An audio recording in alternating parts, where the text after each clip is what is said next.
السلام عليكم. طبعا صار كلش هواية مناشر اي فيديو ومش حتى، فاليوم حبيت انشر فيديو كلش مهم عن موضوع كذلك كلش مهم، فخليكم وياي. طبعا اللي ما يعرفني يعني اسمي نظير، مقيم في ولاية ماساتشوستس الامريكية.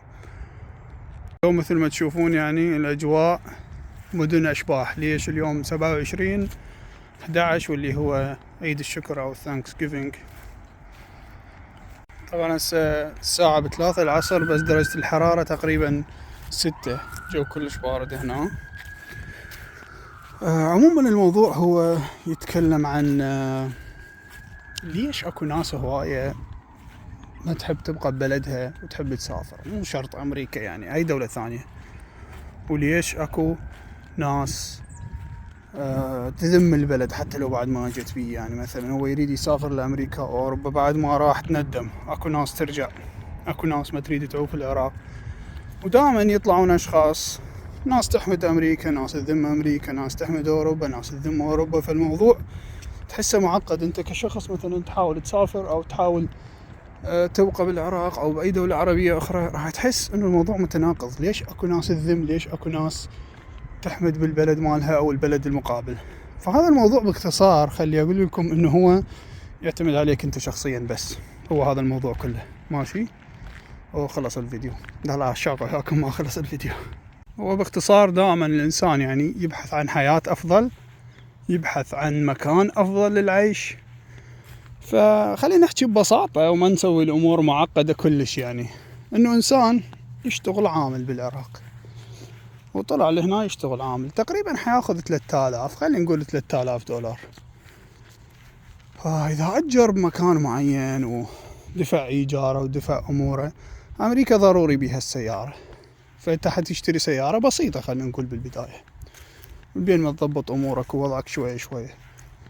أنت حتشوف إنه أنت تاخذ الراتب القليل، تدفع كل ضرائبك كل متعلقاتك وما يبقى لك شيء. يعني تحس إنه أنت تشتغل حتى تدفع إيجار، تدفع فلوس الأكل اللي تاكله، تدفع فلوس ما نريد نحكي يعني بالضرائب خلينا نقول البيلز اللي تدفعها، لأن هي كلش هواية. حتطير لك يجوز ربع الراتب، وإذا راتبك عالي تطير لك نص الراتب. هاي يعني أرقام شغلات معقدة ما نتدخل بها هسه. طيب أنت إذا دفعت هاي كلها راح تحس إنه أنت مجرد جاي تشتغل، حتى يسموها الأمريكان paycheck to paycheck. يعني إنه أنت لحد راس الشهر أنت مصفر، ما باقي عندك فلوس. تبدي شهر جديد نفس الحالة. بينما أنا عندي نظرية إنه أنت الشغل اللي تشتغله ببلدك وتجي تشتغله نفسه هنا، فهنا أفضل. بس إذا تشتغل شغل وتجي تشتغل بشغل أقل من عنده مهما كان، خلينا نقول أنت مهندس تجي تشتغل هنا عامل، لا صعبة. يعني ابقى ببلدك أحسن، لأنك أنت وضعيتك أفضل. من غير الصدمة الاجتماعية اللي حتشوفها، الناس متغيرة، ناس مختلفة، ماكو أحد. واكو ناس تحب هذا الموضوع، فإحنا جاي نحكي على الاختلافات. يعني اكو ناس يحب هاي طبيعة، يحب مثلا ما حد له علاقة بأحد، ما أدري شنو، هاي الأمور راح يحبها. اكو ناس لا، يحب حياة اجتماعية. فهواي أمور راح تكون مختلفة يعني من شخص لشخص. زين أنت الشخص هذا لما يكون يادوب دافع مصاريفه، إذا هو كان بالعراق على سبيل المثال أو أي دولة عربية، وإحنا نعرف الوضع إنه السيارة صعب تشتريها. بس أتحدى أي واحد يجي يقول لي أنا أشتغل أي شغلة كانت هنا بأمريكا ما يقدر يشتري سيارة. مستحيل. سيارة هنا ما نقول سهلة كلش، يعني هي كلش ضرورية هنا.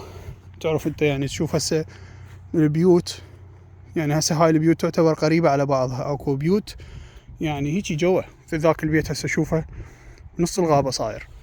فبيوت بعيدة عن كل شيء، تكون مساحات كبيرة هنا. فتحتاج السيارة ضرورية.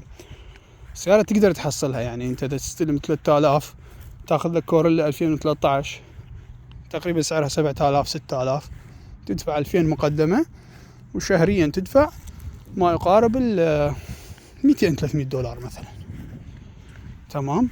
بس هي الحياة هنا حتصير إذا راتبك ضعيف أو شغلك ضعيف، حيكون يادوب إنه أنت تكفي البلات والفواتير مالتك تدفعها، وضرائب وأمورك، وخلاص بعد هاي هي ما تقدر تسوي أي شيء. يعني يادوب هم تطلع لك طلعة سفرة واحدة بالشهر، طلعتين 3 4 حسب يعني. وهنا نشوف هو كل شيء قريب عليك حلو يعني. بحيرات كلش هواية هنا، تريد تروح على بحيرة 5 دقائق وما تلقى أحد يمها يعني، إلا بحيرات شوية مشهورة وحلوة كلش يلا تلقى ناس هواية بيها. فخلي نقول يعني بهاي النقطة الاختلاف دائما يكون أفضل إذا أنت كنت تشتغل نفس الشغل. النقطة الثانية والأهم واللي كل الناس دائما يكونوا مختلفين عليها، زين الناس اللي يقولون احنا يابا الحياة مو زينة والحياة صعبة فليش ما يرجعون، ليش باقين؟ هاي النقطة صراحة تعتمد على الشخص نفسه. ممكن يكون يعني هذا الشخص أطفاله تعودوا هنا، هو تعود على النظام. هاي نقطة كلش مهمة، أنا أشوفها من أهم النقاط وأنا متأكد يعني ممكن يكونون 95% من الناس اللي موجودين بالدول والمغتربين ما يرجعون بسبب موضوع الأمن والأمان والنظام. الإنسان لما يتعود على النظام والأمن والأمان صعبة يروح يشوف الخربطة والهوسة وقانون ماكو واحترام ماكو للشخص. هاي شغلات مهمة يعني بالنسبة إلي أهم من الفلوس وأهم من يعني من هواي أمور. يعني هاي واحدة من الأسباب اللي خلتني أطلع يعني، إنه النظام واحترام الإنسان، وتروح للدوائر الدولة محترم، دوائر الدولة مرتبة ونظيفة، وخدماتك تمشي أونلاين وممكن تمشي بشكل سريع. يعني تروح تسجل سيارة تكمل أمورك كلها وتطلع البليتس بنفس اليوم كلها، هناك تدفع فلوس وتسوي هواي أمور يلا ترتب وضعيتك. فهاي واحدة من الأسباب الأساسية بالنسبة لي، ممكن تكون أسباب أساسية يعني بالنسبة لهواي ناس. هذا متنزه للأطفال يعني. هاي واحدة من الأمور مثلا خلينا نقول الإيجابية، إنه متنزهات مجانية تكون موجودة هنا بها ألعاب وهواية.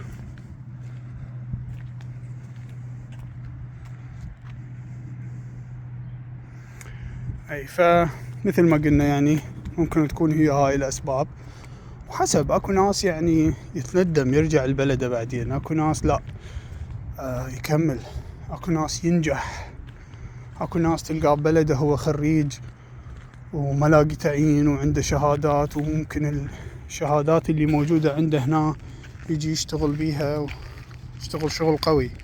هو صح المنافسة هنا كلش قوية يعني، أنا عندي كذا شهادة وعندي ترخيص أمريكي قبل ما أجي لأمريكا، يعني أكو صعوبة إنه أنت تلقى شغل بالبداية، بس وانس يعني إنه أنت بديت تشتغل الأمور تكون جيدة وياك، يعني تقدر ترتب وضعيتك على العمل، تقدر تشتغل بشركات أقوى ويا الوقت تتطور نفسك، أكو مجال يعني للتطور. أكو سبب آخر إنه أنت لما تجي تعيش هنا عمر يعني خلينا نقول 10 سنوات 15 سنة، حتى لو يعني بسنوات بسيطة أنت راح تتعود يعني هنا. لما ترجع تحس نفسك يعني هذا السنوات اللي قضيتها هنا تغير البلد مالك مو نفسه، فصعب ترجع تكمل هناك يعني تبدي من الصفر أو تكمل بشي خلينا نقول تغير عليك، يعني كأنه ترجع تحس بالغربة مرة ثانية. بنفس الوقت أكو ناس لا يرجع يكمل، أكو ناس راح تقول لك لا أنا أقدر وأرجع والحمد لله عادي. يعني مثل ما قلنا كل شيء يعتمد عليك أنت شخصيا، أنت قدرت ترجع وتريد ترجع ارجع، قدرت تبقى وتريد تبقى ابقى. بس شنو الموضوع هو قناعات، أنت تتحمل الغربة، تشتغل على نفسك، تيجي تعيش حياة أفضل، راح تقول أمريكا زينة. لا ما قدرت تتعود على الغربة، ما قدرت تعيش حياة أفضل هنا، وضعيتك ببلدك أحسن، راح تقول أمريكا مو زينة. إذا بقيت هنا عندك ظروفك وإذا رجعت هم عندك ظروفك. فهي هاي الأمور اللي أنا أشوفها يعني خلينا نكون محايدين، يعني مو دائما نتهم الناس إنه أنت فلان ليش ما ترجع لبلدك، فلان أنت ليش باقي هناك، فلان أنت ليش تقول الوضع مو زين. هي هاي الأمور يعني.